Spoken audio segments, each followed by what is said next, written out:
En vérité, je vous le dis, si vous ne mangez la chair du Fils de l'homme, et si vous ne buvez son sang, vous n'avez point la vie en vous-même. Celui qui mange ma chair et qui boit mon sang a la vie éternelle, et je le ressusciterai au dernier jour. Car ma chair est vraiment une nourriture, et mon sang est vraiment un breuvage. Celui qui mange ma chair et qui boit mon sang demeure en moi, et je demeure en lui. Comme le Père qui est vivant m'a envoyé, que je vis par le Père, ainsi celui qui me mange vivra par moi. C'est ici le pain qui descend du ciel. Éternel notre Seigneur et notre Dieu, nous sommes devant toi, Seigneur Dieu, à nu et à découvert. Et nous nous présentons, Seigneur Dieu Tout-Puissant, tel que nous sommes, Seigneur Dieu Tout-Puissant, dans notre état de faiblesse, de grande faiblesse, Seigneur Dieu. Nous voudrions tout d'abord te demander pardon pour nos péchés, nos fautes cachées. Tout ce que nous avons fait de mauvais, d'incorrect, Seigneur Dieu Tout-Puissant, dans le passé. Au cours de cette semaine, ce matin, dans ce service, nous te demandons de nous faire grâce, de ne pas entrer en jugement avec nous, Seigneur Dieu. Purifie nos cœurs et nos pensées. Garde-nous, Seigneur Dieu, dans ta sainteté, dans ta sanctification et dans ta justice, Seigneur. Et fais-nous grâce, ô notre Dieu, afin que, Seigneur Dieu, nos lèvres soient pures, afin que, Seigneur Dieu, nos pensées, nos actions, nos bouches, Seigneur Dieu, tous nos organes soient saints, Seigneur Dieu, et que nous puissions manger avec toi dans ta table, Seigneur Dieu, un repas saint, un repas spirituel, un repas source de grâce et de bénédiction. Seigneur, je veux te consacrer, Seigneur Dieu Tout-Puissant, tous nos cœurs, tous nos corps, toute notre âme, Seigneur Dieu, toute notre âme, Seigneur Dieu, nos pensées. Prends-nous entièrement, nous nous livrons à toi, Seigneur Dieu, et prends pitié pour nous. Je veux aussi, Seigneur Dieu, consacrer le pain que nous allons utiliser comme symbole de ton corps et le vin que nous allons utiliser comme symbole de ton sang. Sanctifie ces espèces, Seigneur Dieu Tout-Puissant, et que, Seigneur Dieu, nous puissions manger, non un jugement contre nous-mêmes, mais au contraire, Seigneur Dieu Tout-Puissant, une bénédiction. Que ce soit des moyens de guérison, Seigneur Dieu, des moyens de délivrance, des moyens de grâce, Papa, et que, Seigneur Dieu, nos âmes soient libérées, Seigneur Dieu. Donne-nous la victoire, Seigneur Dieu, sur toutes les puissances maléfiques, sur toutes les puissances du monde. Fais-nous grâce, Père, au nom de Jésus, lui qui vit et qui règne au siècle des siècles. Amen, amen, amen.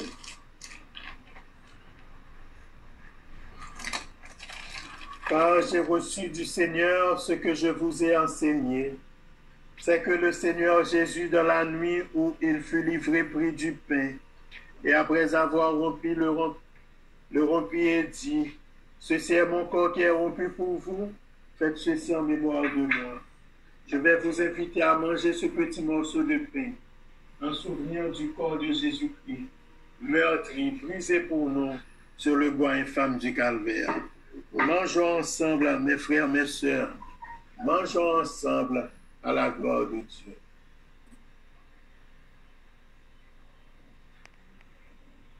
De même, après avoir soupé, il prit la coupe et dit, « Cette coupe est la nouvelle alliance en mon sang. Faites ceci en mémoire de moi toutes les fois que vous en boirez. Car toutes les fois que vous mangez ce pain et que vous buvez cette coupe, vous annoncez la mort du Seigneur jusqu'à ce qu'il vienne. Buvons ensemble ce petit verre de vin en souvenir du sang de Jésus-Christ coulé pour nous sur le bois infâme du calvaire. Buvons ensemble à la gloire de Dieu.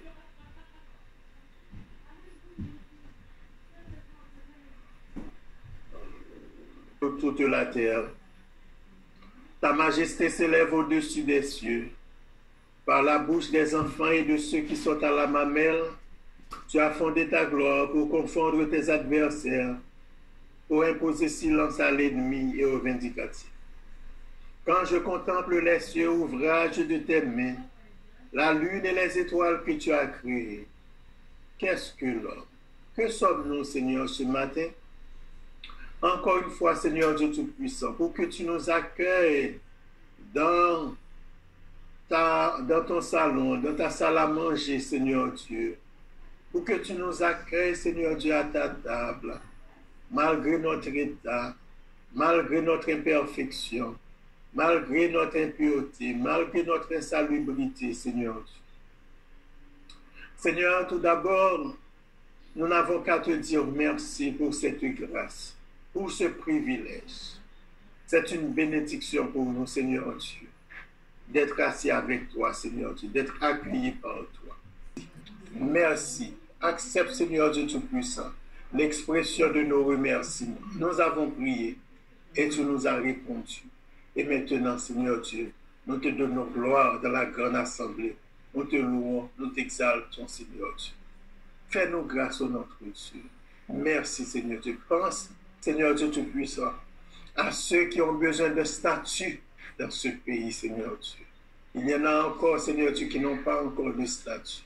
Fais grâce et nous te disons merci pour tous ceux que tu as délivrés dans ce domaine. Que ton nom soit béni, Papa, au nom de Jésus.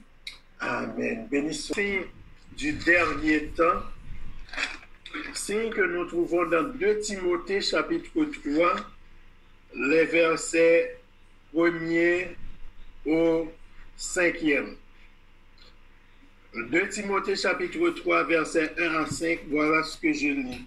Sache que dans les derniers jours, il y aura des temps difficiles, car les hommes seront égoïstes, amis de l'argent, fanfarons, hautains, blasphémateurs, rebelles à leurs parents, ingrats, irréligieux, insensibles, déloyaux, calomniateurs, intempérants, cruels, ennemis des gens de bien, traîtres, emportés, enflés d'orgueil, aimant le plaisir plus que Dieu, ayant l'apparence de la piété, mais reniant ce qui en fait la force. Éloigne-toi de ces hommes-là. Amen. Mais bien aimés, nous vivons les derniers jours. Et comme Paul a dit, c'est des temps difficiles qui nous attendent, mes frères, mes sœurs. C'est des temps difficiles que nous vivons. Je ne peux m'empêcher de penser à cette torture, à cet assassinat collectif qui a eu lieu la semaine dernière, l'assassinat de George Floyd, qui me fait penser toujours comment les gens peuvent être méchants, comment vous pouvez faire autant de mal devant une caméra, devant des gens qui vous filment. Il faut avoir le cœur énormément dur, le cœur vraiment, et un cœur de fer pour faire de telles choses. Mais le Seigneur nous avait avertis. Il nous avait dit que dans les derniers jours, les hommes auront ces caractéristiques et que nous vivons actuellement, égoïsme, etc. Donc, étant donné que nous ne pourrons pas tout voir ce matin, je vais prendre seulement 5 caractéristiques, mes frères, mes sœurs. Tout d'abord, le Seigneur nous dit que les hommes seront égoïstes. Les hommes seront égoïstes. Égocentrisme, centrés sur eux-mêmes, narcissiques. Il faut comprendre aussi que c'est des troubles de personnalité, ces choses-là, mes frères, mes sœurs. La Bible nous dit que les hommes seront égoïstes. Actuellement, l'égoïsme bat son plein. Nous vivons à l'ère d'égoïsme. Tout est pour moi. L'enfant, depuis tout petit, il dit c'est à moi. C'est le moi d'abord, le moi ensuite et le moi toujours. Après moi, s'il en reste, Seigneur et Maître, nous dit Maurice Sixto dans Zabel Boc. Cet égotisme est le propre du dernier temps, mes frères, mes sœurs. On se concentre sur ses propres intérêts, sur son propre avantage, sans égard aux autres, sans penser aux autres. C'est ça l'égoïsme. Mais qu'est-ce que Paul nous dit? Paul nous dit dans Philippiens 2, verset 4, que chacun de vous, au lieu de considérer ses propres intérêts, considère aussi ceux des autres. Que chacun de vous, au lieu de considérer ses propres intérêts, c'est moi pour réussir, c'est moi pour gagner victoire, c'est à moi, c'est pour moi, tout pour moi, il faut considérer aussi. Ça veut dire que Paul fait une concession là. Il n'est pas dit pas ouais, il n'est pas dit pas penser à vous-même, mais il dit penser aussi aux autres, considère aussi ceux des autres. Ce ne devrait pas être un problème, mes frères, mes sœurs, de chercher son avantage, mes bien-aimés. Le proverbe nous dit que et qualité bien ordonnée, merci, commence par soi-même. Donc, vous devez commencer à faire du bien à toi-même. Mais il faut penser aux autres. Le problème, c'est lorsque vous c'est tout seulement, et puis vous parlez l'autre monde, mes frères, mes sœurs. On veut quelque chose pour les autres. Et ça devient une maladie lorsque on est focusé seulement sur soi-même. L'égocentrisme cause beaucoup de dégâts dans nos églises, dans nos familles. Être trop centré sur soi-même peut faire même perdre vos enfants, mes frères, mes sœurs. En vérité, aucun homme n'est une île. Aucune femme n'est une île. Vous ne pouvez pas vivre seulement pour vous-même. C'est moi, dans mon enclos, dans ma bulle, mes frères, mes sœurs. Jésus-Christ, il baille une illustration de un qui t'a vivre pour contre lui. Il dit comme ça que nèg la vivre et puis il parle l'autre monde alors que il dit qui ça pour me faire avec tout bien mieux m'a bâti une vie mais ça m'a fait mais ça m'a fait mais il pas pensé du tout à l'autre monde mes frères mes sœurs et le Seigneur dit cette nuit même il était mouru mais ça me joint dans Luc chapitre 12 à partir du verset 16. Il leur dit cette parabole. Les terres d'un homme riche avaient beaucoup rapporté. Et il raisonnait en lui-même, disant, que ferai-je, car je n'ai pas de place pour serrer ma récolte. Voici, dit-il, ce que je ferai. J'abattrai mes greniers, j'en bâtirai de plus grands. J'y amasserai toute ma récolte et tous mes biens. Et je dirai à mon âme, tu as beaucoup de biens en réserve pour plusieurs années. Repose-toi, mange et bois et réjouis-toi. Mais Dieu est censé, c'est un homme lui-même et qui n'est pas riche pour Dieu. Cet homme-là, il a réussi selon les hommes, selon les critères de management. Il a bien travaillé, mais il a travaillé pour lui-même. Si vous regardez combien de jeux paraissent, combien de meutes paraissent, combien de mois paraissent, il n'a pas pensé du tout aux autres. Et c'est ça le problème de cet homme, mes frères, mes sœurs. Le Seigneur nous encourage de ne pas être comme ça, de ne pas être égoïste. Il faut apprendre à partager. Il faut penser aux autres, mes frères, mes sœurs. Pensez à vos enfants. Pensez à vos maris. Pensez à vos cousins, cousines en Haïti. Pensez à ceux qui sont pauvres. Pensez à ceux qui ne sont pas de votre famille. Ne devons pas être égoïstes, mes frères, mes soeurs. Égoïste, c'est un signe du dernier temps. Même si l'autre monde est égoïste, mais chrétien, il n'est pas capable de monde qui est égoïste. Il n'est pas capable de jouer un chrétien égoïste. Non, un chrétien, c'est un monde qui est altruiste. Un chrétien, c'est un monde qui a altérité dans la vie. Un chrétien, c'est un monde qui pense avec le monde, qui pense aux autres. Il fait de largesses parce que c'est un juste, mes frères, mes soeurs. Nos chrétiens sont juste liés. La Bible nous dit que le juste est compatissant. Le juste donne. Le juste partage. C'est ce que nous lisons dans le psaume 37. Le juste, pas égoïste. Le juste, pas garder toute bagaille pour contre lui. Mais l'Ibaï, mes frères, mes sœurs, il dit que j'étais jeune, j'ai vieilli, et je n'ai point vu le juste abandonné, ni sa postérité mendiant son pain. Toujours il est compatissant et il prête, et sa postérité est béni, mes frères, mes sœurs. Donc, je vous invite encore une fois, je vous encourage, je nous encourage, je m'encourage, j'encourage à chacun de nous à n'être pas égoïste, à n'être plus égoïste, à partager, à apprendre à partager. Parce que ça ne sert à rien d'accumuler, de cumuler de l'argent, etc. Et puis pour perdre du foyer, pour perdre du petit tout, etc. Mes frères, mes soeurs. Ces hommes seront égoïstes. Pas oublier, la Bible nous dit, éloigne-toi de ces hommes-là.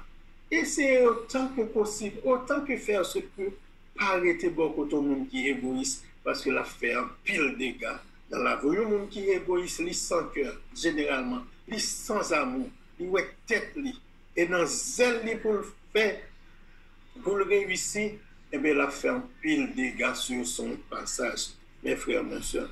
Donc, l'égoïsme, le plus souvent, est méchant. Mais, je me pose une question, pour qui ça, c'est égoïste qui premier caractéristique que Paul baille. Alors que, bon, c'est de gros péchés, l'Église est pas capable de supporter. Ouais, ça veut dire là, il y a des gens qui t'a mal fait tête li, ça a explosé l'église. Il y a des gens qui mettent un habillement, par contre, l'église n'est pas capable de fonctionner. Mais la Bible nous dit, parce que la Bible pense différemment des autres personnes. La Bible dit c'est égoïste. Nous avons un pile message qui dit chrétien, pas nous ne devons pas être égoïstes. L'égoïsme, l'égocentrisme ne doivent pas rentrer dans l'église du Seigneur Jésus-Christ. Égoïsme n'a pas esprit de compétition. Égoïsme a fait querelle. Égoïsme a fait jalousie. Égoïsme a fait animosité. Égoïsme a mis division. S'il te plaît, mes frères, mes soeurs, le Seigneur nous apprend à être altruistes, bien-aimés. Autant que faire se peut, accueillez-vous les uns les autres. Deuxième caractéristique, le Seigneur nous dit non seulement dans les derniers temps, les hommes seront égoïstes, mais les hommes seront amis de l'argent. Et j'associe l'expression amis de l'argent à ennemis des gens de bien que nous allons voir qui est plus loin dans le verset 3. Donc les hommes seront d'un côté amis de l'argent, mais ennemis des gens de bien. C'est comme si dans l'esprit du Saint-Esprit de Dieu, ça ne marche pas ensemble, être l'ami de l'argent et être l'ami des gens de bien. Généralement, quand on aime l'argent, on déteste les gens de bien. Quand on aime l'argent, quand on est ami de l'argent, on ne peut pas être ami des gens de bien. On ne devra pas s'en douter, mes frères, mes soeurs. Les hommes ne sont pas seulement amis de l'argent. Moi, quand je vois ce qui se passe à travers le monde, les hommes ne sont pas seulement amis de l'argent, ils sont très amoureux de l'argent. Ils sont très amoureux de l'argent. Ils sont en amour avec l'argent. Ils sont sous le charme de l'argent. Ils sont mariés avec l'argent. Ils ont épousé l'argent, mes frères, mes sœurs. Ils sont épris éperdument de l'argent. Ils vendent même leur âme pour l'argent. C'est ce que je vois. Ils ne sont pas seulement amis, ils sont très attachés avec l'argent. Nous sommes jetés comme monsieur.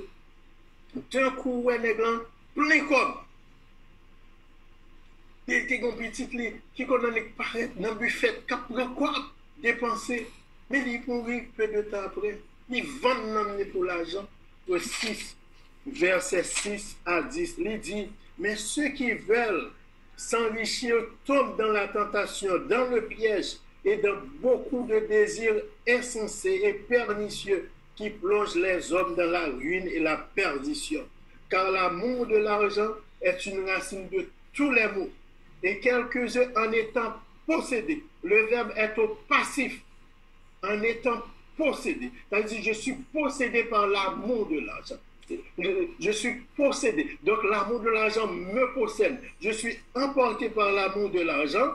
Donc, quelques-uns étant possédés, ce n'est pas quelques-uns qui possèdent l'argent, non? Parce que les gens font toujours cette erreur d'interprétation. La Bible n'a pas dit parce que quelques-uns possèdent l'argent, non? C'est parce que quelques-uns est possédé. C'est parce que quelques-uns sont possédés par l'argent, par l'amour de l'argent.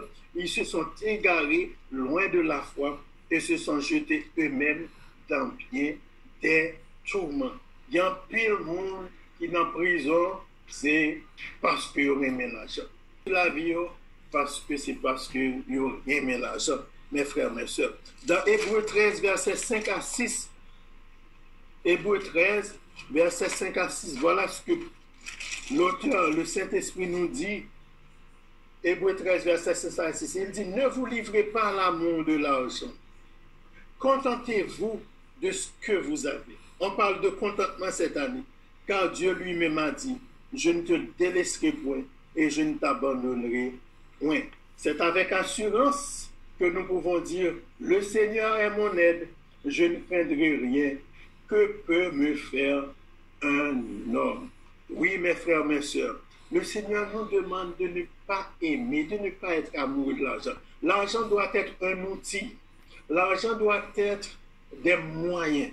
Mais l'argent ne peut pas être une fin en soi, une finalité.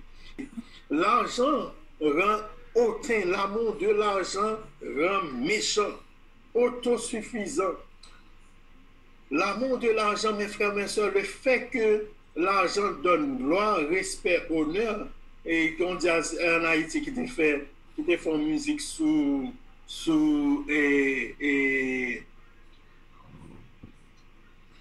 César.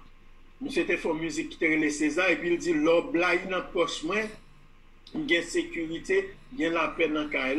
Pas quitter foyer ou géré par l'argent. Vos amis en fonction de leur, non en fonction de leur possession. Pas garder sous ça, mon nom posséder, sous ça, capable de tirer de mon nom pour venir en mais garder sous valeur éternelle, valeur justice. C'est ça que fait Paul dit, mais pour toi dans 1 Timothée 6, lorsqu'il dit l'amour de l'argent est une racine de tous les maux, et quelques-uns en étant possédés se sont égarés loin de la foi et se sont jetés eux-mêmes dans bien des tourments.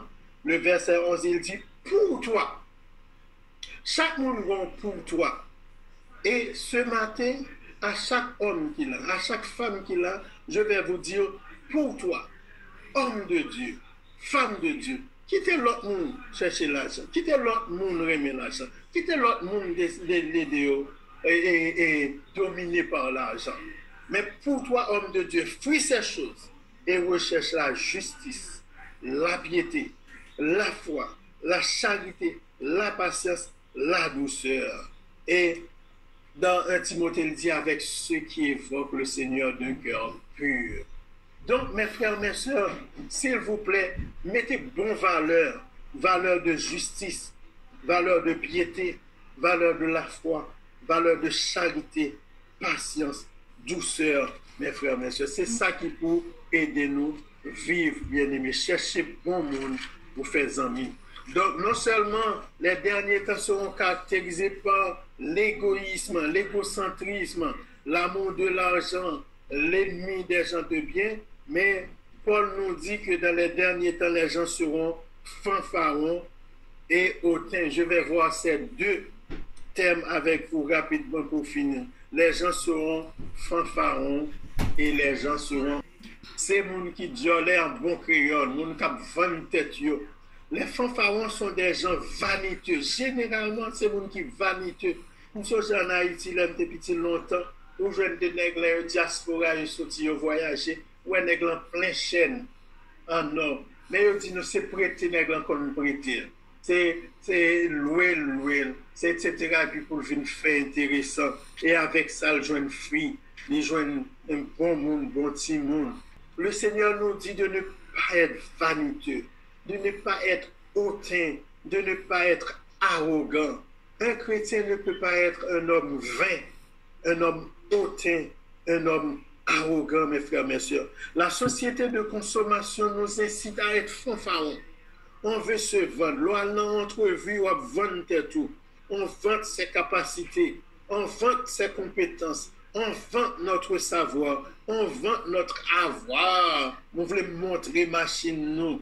La valeur des gens maintenant dépend de la marque de voitures stationnées dans leur garage, de la marque de leurs vêtements, mes frères, mes sœurs. Et l'Église n'y échappe pas. Le jumboïsme est la mode. actuellement. Personne n'aimerait être pasteur d'une petite église. Nous veut que nous soyons humbles, mes frères, mes sœurs. Si la société actuelle l'y assoit, l'y chita sous vantardisme, sous arrogance, sous diolet, sous fait mounoué, sous fait ouais, le Seigneur nous dit d'être modeste. Dans Romains 12, verset 3, voilà ce que le Seigneur nous dit. Romains 12, verset 3.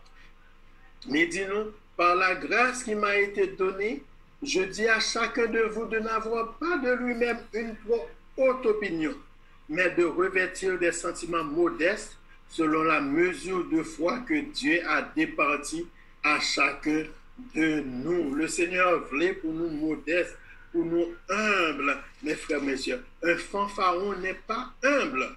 Un pédant, un vantard, un homme vanité, une femme vaniteuse n'est pas humble. Dans Philippiens chapitre 2, verset 3, il nous dit que, Philippiens chapitre 2, le verset 3, voilà ce que Paul dit. Il dit que chacun de vous, au lieu de considérer ses propres... Non, et verset 3, il dit, ne faites rien par esprit de parti ou par vaine gloire, mais que l'humilité vous fasse regarder les autres comme étant au-dessus de vous-même. Mes frères, mes sœurs, faites attention à une personne fanfaronne, hautaine, vantard. Elle va faire beaucoup de victimes pour arriver à ses fins. Pour un fanfaron et un hautain, son prestige est sa marque de commerce. Il faut veiller, mes frères, mes sœurs. Il faut veiller, mes bien-aimés. Il faut veiller. Il veut être adulé. Les dictateurs sont toujours des personnes hautaines, sont toujours des personnes fanfarons. Les tyrans aussi sont toujours des personnes fanfarons. L'Église ne devrait pas avoir des personnes fanfarons et des hautains, mes frères, mes sœurs, mais des personnes humbles. L'Église, nous ne doit pas chercher applaudissements, à chercher honneur, à chercher attention, à prendre bien de foule. Non, le Seigneur voulait que nous humbles. Et dernière caractéristique que j'aimerais voir avec vous, c'est que Paul nous dit dans les derniers temps, les hommes seront blasphémateurs. Blasphémateurs. Cette caractéristique se voit facilement au Québec. Toute expression sacrée est profanée. Moun blasphémer non bon Dieu. Tabernacle, yo changé. L'hostie, changé. Christ, c'est mot insulte, yo prend mot sacré, yo insulte mon abel. C'est une société de blasphème.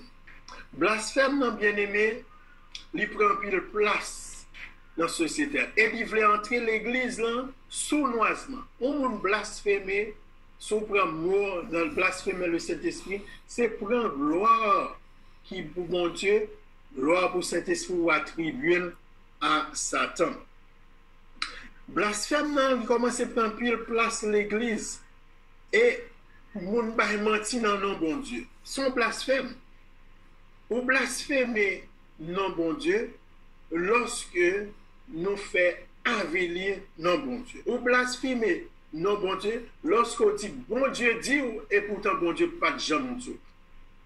Pas vrai pour nous utiliser non, pour nous manipuler monde, pour nous bluffer monde, pour nous tenter monde, mes frères, mes sœurs. Non bon Dieu pas doit utiliser en fait.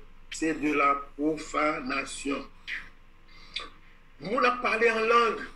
Ouais, moun a parlé en langue. Moun a dit, nous allons prier en esprit. Menti, mensonge, mensonge. C'est blasphème. Et c'est quand on jeune plus blasphème, c'est dans l'église. De faux miracles. Dernièrement, m'a regardé en Afrique, un pasteur qui dit le ressuscite au mort. Mais c'est un canular, c'est un trucage. Son monde les mettait dans ce qu'elle etc. Mon n'a pas mourir vrai, etc. Un trucage. Bon Dieu, pas besoin de mentir non, mes frères, mes soeurs. T'es une soeur qui t'a témoigné qu'on lit une seule qui est malade, c'est un fin opéré, et puis bon Dieu délivrer, bien-aimé, là, il finit opérer, c'est à témoigner, et puis, il dit, oublions, yon ciseau dans le ventre. Et puis, tout le monde émotionné. Même là, moi, et président qui était responsable du groupe, là, moi, il pas dit rien. Moi, aucun comité pas dit rien. Je me dis, oh, ma côté nègre, me dit, mais monsieur, nous pas senti nous toucher à partir d'un témoignage comme ça, on a le prier. Là, ça vous dit, mentir, mentir. Ça qui passe, c'est un dit, il pourra toucher l'émotion, il pourra dire ça, il dit non, pas dire ça. Il dit oui, nous n'avons pas gagné la foi, il faut le dire, mais ça, bon Dieu, qu'on le fait. Bien aimé, bon Dieu, pas besoin de mentir. Bon Dieu, il est autosuffisant, il est capable. Nous jouons un pile faux miracle. Nous jouons de grossièreté, de blasphème, mes frères, mes soeurs. Nous jouons nous qui trempent et puis le nom de l'eau, et puis la fait mon passer dans le figuier pour guérison. Tout bagage, ça, c'est blasphème. C'est des attitudes blasphématoires, mes bien-aimés. Le Seigneur nous demande de ne pas vivre dans les blasphèmes. Les hommes seront blasphémateurs. Un chrétien ne peut pas être un blasphémateur. Il doit avoir du respect pour Dieu. Lorsque il cite non bon Dieu, ce n'est pas en vain. Vous ne pas citer non bon Dieu pour joindre une fille, vous ne pas citer non bon Dieu pour l'argent, vous ne pas citer non bon Dieu pour joindre une poste. Eh bien, mes frères, mes soeurs, nous prenons quelques caractéristiques ce matin. Et nous disons, si le monde caractérisé comme ça, en tant que chrétien, autant que faire se peut, battre pour ne pas ressembler à ça. Battre pour ne pas ressembler à un égoïste. Battre pour ne pas ressembler avec un monde qui est amoureux de l'argent. Battre pour ne pas ressembler avec un monde qui raille le monde de bien, qui aime le monde de bien. Battre pour ne pas blasphémateur.